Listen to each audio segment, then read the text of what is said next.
여러분, 내 돈 한 푼 없이 집을 살 수 있다는 광고 한 번쯤 보신 적이 있으실 겁니다. 바로 무입주금 가능이라는 문구인데요. 저는 이 말을 볼 때마다 마음이 무겁습니다. 왜냐하면 이 문구 뒤에는 생각보다 훨씬 무거운 빚의 구조가 숨어있는 경우가 정말 많기 때문입니다. 오늘은 무입주금이 정확히 어떤 구조인지, 왜 위험할 수 있는지, 그리고 실제 상담했던 분들이 사례를 함께 낱낱이 말씀드리겠습니다. 이 영상 끝까지 보시면 최소 몇 천만 원에서 크게는 몇 억 원의 손실까지도 미리 막으실 수 있습니다. 물론 모든 무입주금 거래가 나쁜 건 아닙니다. 합법적으로 활용할 수 있는 경우도 분명히 있으니 끝까지 잘 들어주시기 바랍니다. 먼저 왜 이 구조가 요즘 시장에서 이렇게 빠르게 퍼지고 있는지 구조적인 배경부터 짚어보겠습니다. 최근 몇 년 사이 집값 부담이 커지면서 초기 자금이 부족한 신혼부부나 사회초년생분들이 이런 광고에 특히 많이 흔들리고 계십니다. 그런데 그 절박한 마음을 이용하는 광고들이 시장에 정말 많다는 게 15년간 현장에서 지켜본 제 솔직한 심정입니다. 자, 그럼 무입주금이란 정확히 무엇일까요? 말 그대로 매수자가 자기 돈을 거의 또는 전혀 들이지 않고 집을 사는 방식을 뜻합니다. 주택담보대출, 전세보증금 승계, 즉 갭투자 형태, 신용대출 추가, 그리고 중개업체의 금융연계, 이런 방식들이 결합되는 경우가 대부분입니다. 광고에서는 내 돈 영원으로 내 집 마련이라고 홍보하지만 실제로는 대출 비중이 매매가의 90%를 넘는 거래도 적지 않습니다.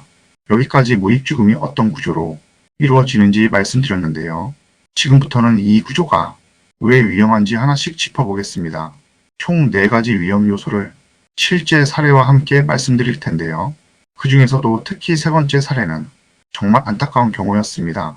첫 번째 위험은 집값이 하락하면 대출금이 집값보다 커지는 역전 현상이 발생할 수 있다는 점입니다. 실제로 상담했던 30대 신혼부부 사례인데요. 무입주금으로 신축 빌라를 매수하셨는데 2년 뒤 집값이 떨어지면서 대출금이 집값보다 많아지는 상황에 놓이셨습니다. 결국 집을 팔고 싶어도 대출금조차 다 갚지 못하는 상황이 되어 몇 년째 이러지도 저러지도 못하고 계십니다.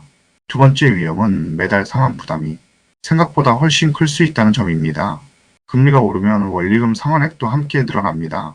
상담했던 한 30대 직장인분은 처음엔 월 상환액이 감당할 만하다고 생각하셨는데 금리가 오르면서 월급의 절반 가까이를 대출 상환에 쓰게 되셨습니다.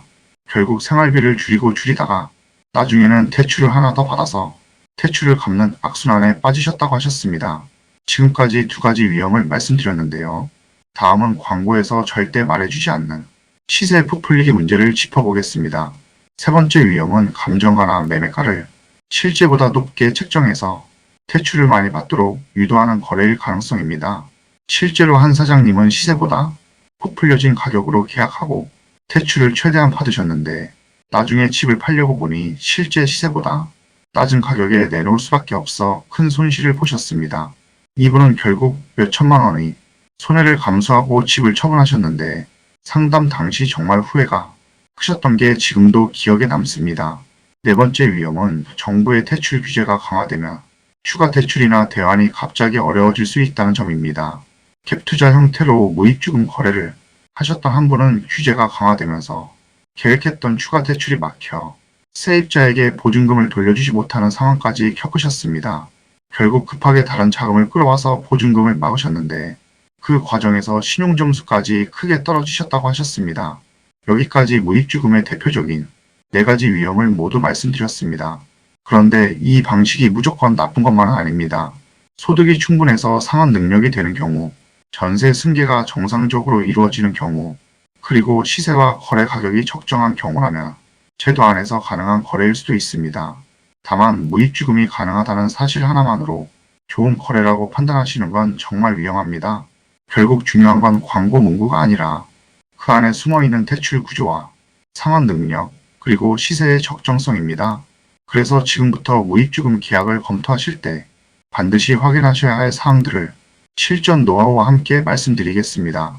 첫째, 실제 시세와 매매 가격이 적정한지 반드시 비교해 보셔야 합니다. 실거래가 공개 시스템에서 최근 거래 이력을 꼭 확인하세요. 둘째, 대출 규모와 월 상환액을 직접 계산해 보시고 금리가 지금보다 2에서 3%더 올랐을 때도 감당 가능한지 미리 시뮬레이션해 보셔야 합니다. 셋째, 등기부등본에서 근저당이나 가압류 등 권리관계를 꼭 확인하시고 건축물 대장의 위반 건축물 여부도 함께 확인하셔야 합니다. 넷째, 전세보증금을 승계받는 구조라면 보증금 반환에 문제가 없는지, 선순위 채권이 얼마나 있는지도 반드시 점검하셔야 합니다. 다섯째, 광고에서 말한 내용과 실제 계약 조건이 정확히 일치하는지 서류로 다시 한번 꼼꼼히 대조해 보셔야 합니다. 여섯째, 가능하다면 계약 전에 다른 전문가나 저 같은 상담자에게 한 번 더 검토받으시는 걸 추천드립니다. 이 한 번의 확인이 몇 천만 원을 지켜드릴 수 있습니다. 이 6가지만 습관처럼 확인하셔도 앞서 말씀드린 위험 요소 대부분을 미리 걸러내실 수 있습니다. 저는 지난 15년간 적은 돈으로 집을 마련하고 싶어하는 분들이 절박한 마음을 정말 많이 봐왔습니다. 그 마음을 이용해서 위험한 구조를 좋은 기회처럼 포장하는 광고들이 있다는 게 늘 안타깝습니다.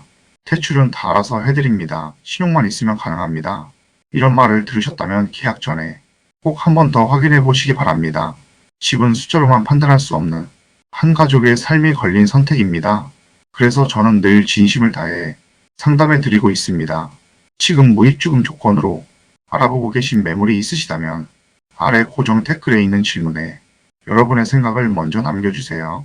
그리고 지역과 예산, 대출 조건을 댓글로 함께 남겨주시면 제가 직접 확인해 드리겠습니다. 더 급하신 분들은 프로필이 카카오톡이나 전화로 편하게 연락주세요. 여러분의 소중한 자산 끝까지 지켜드리겠습니다. 지금까지 시청해주셔서 감사합니다. 다음 회에서도 내 집 마련하는 그날까지 프로젝트는 계속됩니다. 지금까지 오투오빌이었습니다. 감사합니다.